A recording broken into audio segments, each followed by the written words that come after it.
Casey Warren was 27 when she threw a house key into a canal and then had to stand there for 20 minutes pretending she had no idea how it had happened. The key had belonged to her boyfriend, though boyfriend was already becoming the wrong word by then. His name was Daniel. He was standing 3 feet away on the towpath in a navy coat, staring at the black water where the key had vanished with one stupid little splash. "You are unbelievable," he said quietly. That tone made it worse. If he had shouted, Casey could have shouted back and felt, for a few seconds, like the situation belonged to both of them. But Daniel had gone still in the way people do when they stop arguing because they no longer think the argument is the real problem. The fight itself had been small. That was the embarrassing part. They had gone for a walk after dinner because being indoors together had started to feel like sitting near a plug socket that sparked now and then. He had mentioned too casually, in her opinion, that he might go to his brother's birthday without her because it might be easier after what happened last time. What happened last time was that Casey got drunk, decided Daniel's sister-in-law was talking down to her, and turned a slightly tense conversation about schools into a full row about class, parenting, and smug people who think a Waitrose receipt makes them morally superior. There had been children in the next room. Daniel's mom had pretended to be on a phone call for nearly 10 minutes just to stay out of it.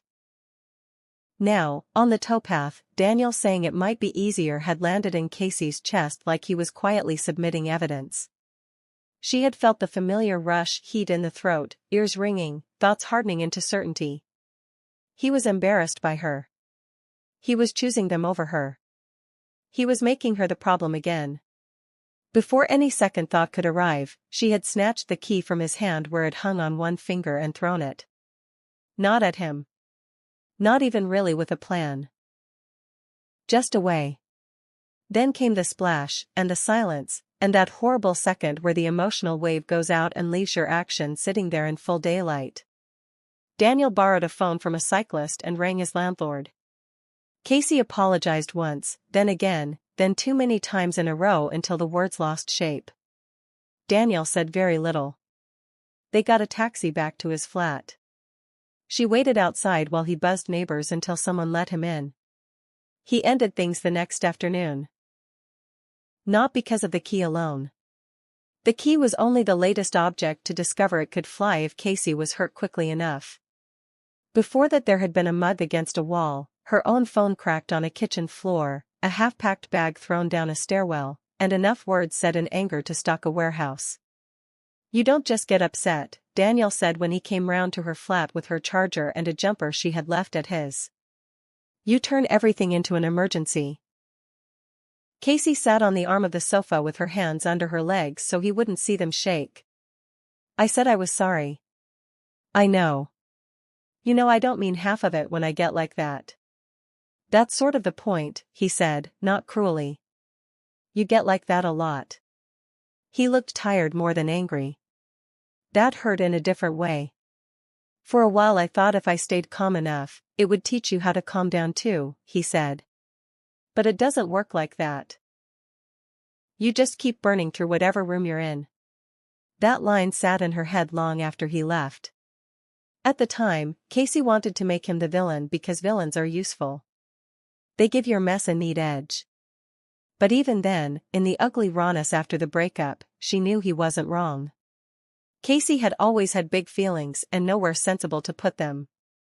Growing up, nobody had taught her that emotions could be felt without being obeyed.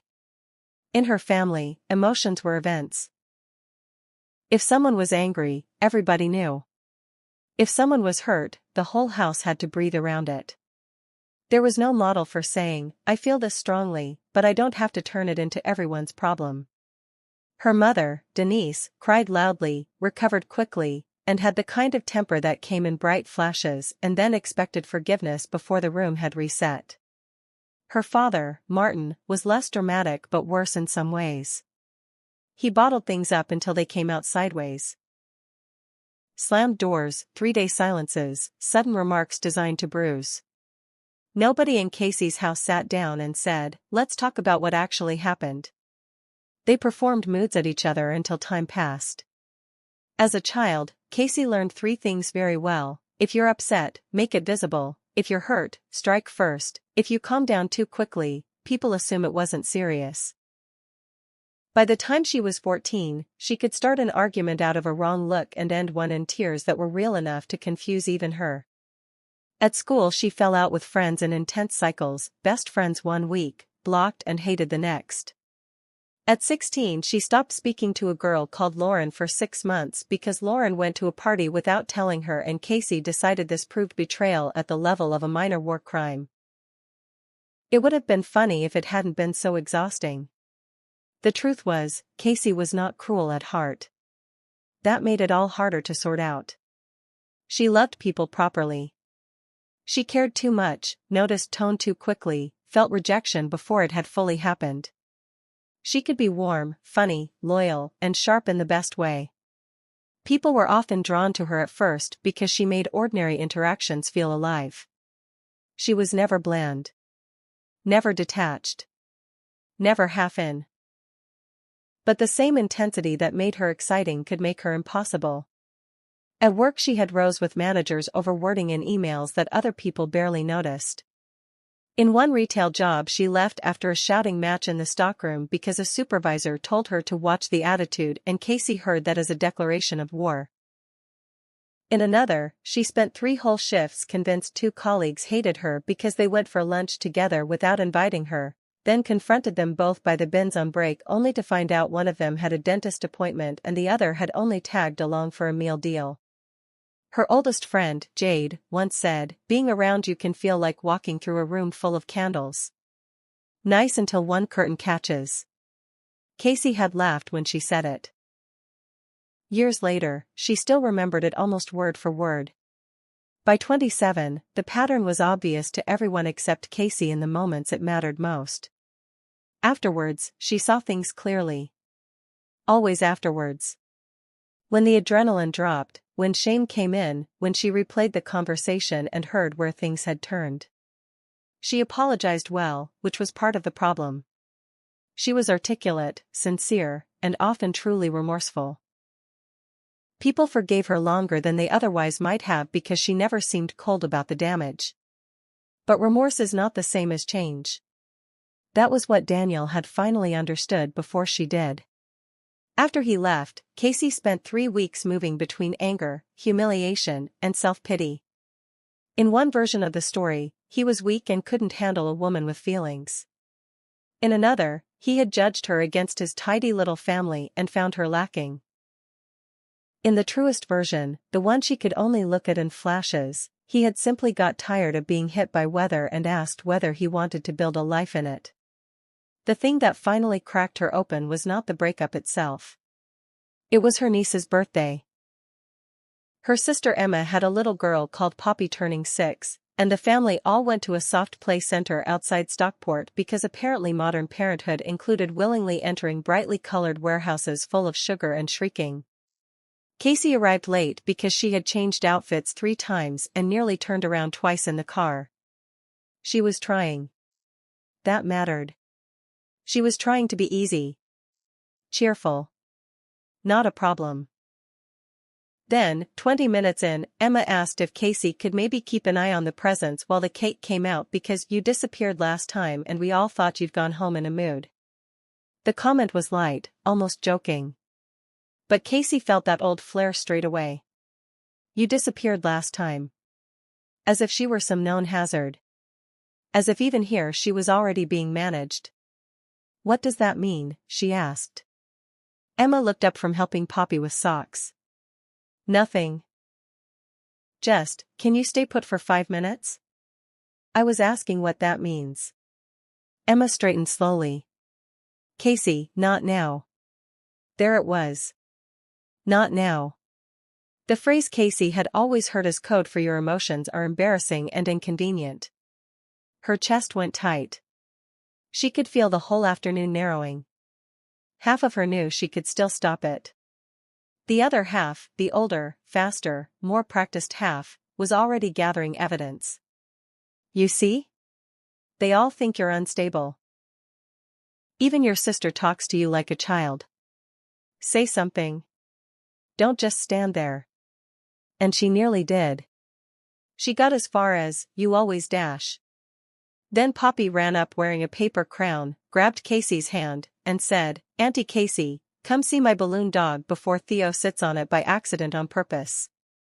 It was such a ridiculous sentence that Casey actually stopped. Theo, age 4, was indeed circling the balloon dog with the expression of a child considering crime. Casey looked at her niece, then at Emma, whose face had already prepared for impact, and something in Casey twisted. That was what she looked like now, apparently. A person other people braced for in front of children. She spent the rest of the party strangely quiet. Not sulking exactly. More stunned. She watched herself from a distance. Watched how often she scanned for offense. How quickly she interpreted neutral things as loaded. How much work everyone around her did to keep the peace without naming that work. On the drive home she cried so hard she had to pull over by a petrol station and sit there with the heater on, forehead against the steering wheel, feeling stupid and exhausted. That week she booked therapy. Not because she was suddenly enlightened. Because she had run out of other stories about herself that sounded heroic. The therapist was a woman in her 50s called Ruth who wore soft blue jumpers and had the infuriating habit of waiting 3 seconds longer than most people before speaking. Casey hated her slightly at first, which was probably a good sign. "I don't want to be one of those people who blames everything on childhood," Casey said in the second session. Ruth nodded. "Good. Then we can skip blame and talk about patterns." Casey crossed her arms. "I know I overreact." "That's not very specific." "I get emotional." "Everyone gets emotional." Casey gave her a look. "You know what I mean." Ruth smiled faintly. "I do. But saying I get emotional can become a very polite way of avoiding the mechanics." The mechanics.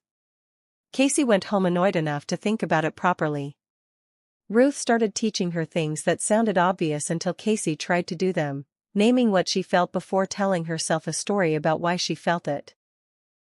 Noticing physical signs early, leaving rooms without making exits theatrical, not sending the text until the temperature dropped, understanding that emotions were real without automatically being instructions. None of it worked quickly. That was perhaps the most realistic part. Casey wanted a dramatic breakthrough. One good cry, one perfect insight, and then she'd become a woman who breathed through conflict and answered passive-aggressive comments with serene adult dignity. Instead she got practice. Boring, embarrassing, repetitive practice. She failed often.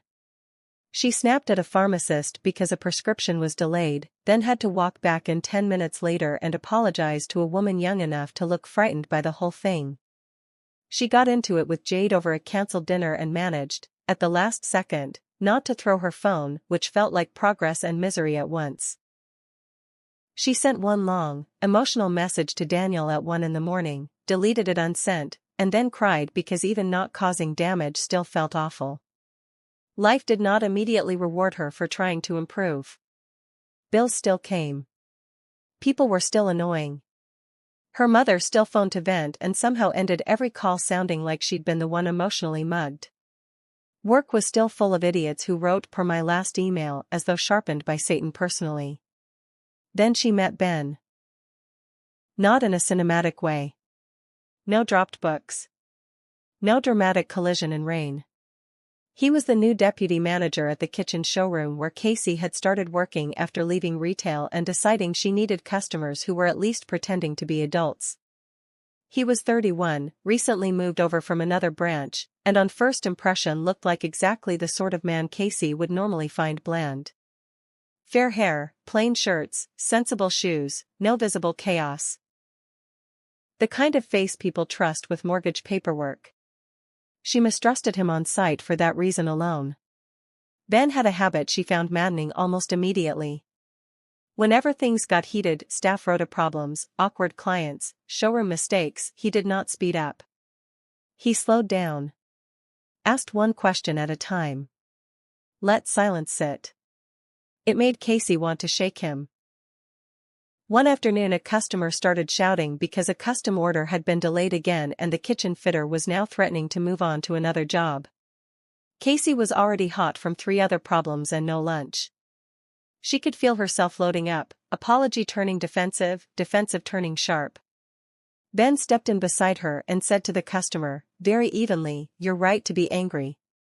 Let me get the timeline in front of me before I make this worse by guessing." It wasn't magic. The customer still ranted. But the room changed. Because Ben didn't rush to fight the man's anger or collapse under it. He just didn't join it. Later, in the stock area, Casey said, "How do you do that?" "Do what?" "Not get dragged." Ben shrugged. "I usually feel dragged. I just don't think it helps to show the full amount." That line lodged somewhere useful. They got along slowly. Ben wasn't trying to fix her. That was part of why she kept talking to him. He liked her humor, didn't seem scared of her bluntness, and occasionally called her out without fuss. Once, after she spent 15 furious minutes ranting about an email from head office, he said, "You built a whole court case off one sentence there." Casey stared at him. He held up both hands. Could be true. Could also be Karen and Milton Keynes writing fast before lunch. She burst out laughing against her will. He smiled. "See? Room for doubt. That's all I'm saying." That became a phrase between them. Room for doubt. Not every look was contempt. Not every delay was rejection. Not every disagreement was abandonment. Not every criticism was proof of worthlessness. Not every emotional wave needed an audience. Ben had his own reasons for being this way, though he didn't talk about them much at first. Casey later learned he'd grown up with a father who drank and raged unpredictably. He'd spent his childhood becoming very good at reading air pressure in rooms. His calm was not natural serenity. It was learned caution refined into adulthood. That made Casey trust him more, not less. He wasn't calm because life had spared him. He was calm because at some point he'd decided panic multiplied damage. She started borrowing little habits from him without making a big speech about it. Taking 5 seconds before answering when she felt cornered. Asking, "What actually happened?" before "What does this mean about me?" Walking to the stockroom instead of escalating on the shop floor. Saying, "I need 10 minutes," and actually taking 10. Keeping her phone in another room when upset. Small things. Unimpressive things. Useful things. It still wasn't smooth. A real turning point came 6 months after Daniel left, when Casey had a proper relapse. Her mother called at 8:20 on a Tuesday evening to say Martin, Casey's father, had had some kind of fall after the pub and split his forehead outside a betting shop. He was fine, apparently, but drunk and impossible. Emma couldn't go because Poppy was sick. Could Casey please drive over to A&E and sort him out? By the time Casey got there, she was already simmering. The waiting room smelled of disinfectant, chips, and despair. Her father was sitting with a paper towel pressed to his head, muttering that everyone was overreacting. Denise was flapping. A receptionist had spoken sharply to her. A nurse asked them all to lower their voices. Martin made some stupid joke about taxpayers. Casey felt 12 years old again in about 30 seconds flat. When the doctor asked Martin how much he'd had to drink, he lied. Obviously. Then Denise snapped at him. Then Martin snapped back. Then Casey was suddenly shouting too, in the middle of A&E, in front of a man with a sprained wrist and a child holding a sick bowl. The nurse told her, quite firmly, to step outside if she couldn't calm down. And Casey did. She walked straight out of the department, through the automatic doors, and into the cold night air shaking with fury and shame. For a full minute she wanted to storm back in, argue with the nurse, argue with her parents, argue with the moon if it offered itself. Instead she rang Ben. Not because he was her boyfriend, he wasn't, not yet, and not because she expected him to rescue her. He was just the first person she thought of who might not add heat. He picked up on the second ring. You all right? No, she said, and then laughed once because it came out too fast. Sorry. My dad's at A&E, my parents are behaving exactly like themselves, and I think I'm about to become the loudest woman in Greater Manchester. Ben was quiet for a second. Are you outside? He asked. Yeah. Good. Stay outside for 2 minutes. That's not helpful. It is, you just don't like it. She almost swore at him, which proved his point. Tell me what happened in one sentence, he said. Casey opened her mouth with a full page ready. Then stopped. He's drunk, my mum's panicking, and being there makes me feel 14 and furious. Right, Ben said. That's much better than the 10-page version. She let out a breath she hadn't realized she was holding. Do you need to go back in right now? No. Then don't. Walk to the car park and back. Twice. You're very bossy for a man who sells taps. And yet here you are listening to me. She did walk to the car park and back. Twice. By the time she returned, she was still upset but no longer on fire. The situation was still unpleasant. Her father was still rude. Her mother was still dramatic. The nurse still disliked them. But Casey got through the rest of the night without throwing herself emotionally on top of the problem. That mattered more than perfection. Later, in the car, she cried from the effort of it. Change was exhausting because it asked her to interrupt instincts that had once felt like identity. Over time, though, people noticed. Jade noticed first, in the half-suspicious way old friends do when they've seen too many failed self-improvement phases. You've been easier lately, she said over W.